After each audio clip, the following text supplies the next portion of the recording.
Naitwa Njiru Mbugua na mtangazaji wangu wa ishara hivi leo ni Byron Abuli. Ungana nasi hadi tamati. Chama cha ODM kimemkana mwanaharakati Okech Salla ambaye amekuwa akifadhili vyama vya siasa kwa kutumia jina la chama hicho bila baraka za uongozi wa chama hicho.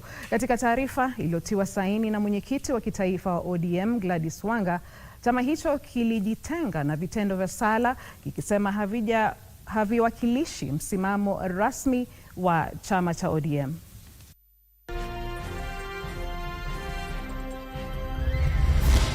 I took a trip on a sailing ship. When I reached Jamaica, I made us down. Tangu kifo cha kiongozi wa zamani wa chama cha ODM Raila Odinga kutokea Oktoba mwaka uliopita, mwanaharakati Okech Salla amekuwa maarufu akidai kuwa yeye ni mwana wa kuasiliwa wa hayati waziri huyo mkuu wa zamani, na wakati mwingine akidai kufadhili shughuli za kisiasa zilizo chini ya chama cha ODM. Swala hili limesababisha hisia mbalimbali kutoka kwa chama cha ODM. Mwenyekiti wa kitaifa wa chama cha ODM aliye pia gavana wa Homa Bay Gladys Wanga alikitenga chama cha ODM na shughuli na kauli za Salla, akizitaja kuwa za kibinafsi na zisizowakilisha chama cha ODM kwa njia yoyote. Chama hicho kilisisitiza kwamba shughuli zote rasmi za ODM lazima zipitie njia zinazofaa.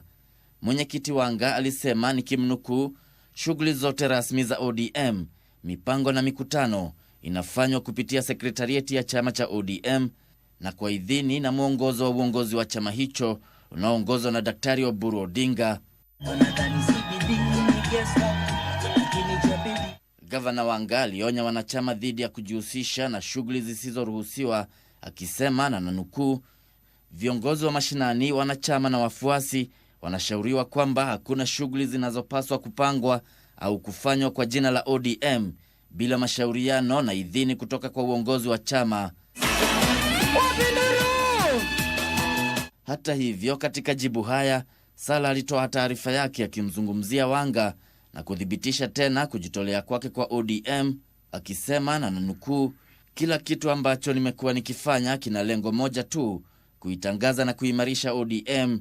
Ninaamini sana chama hiki katika historia yake na katika kile kinachosimamia, mwisho wa nukuu. Risho Kiwashira, Dira ya Magwiji.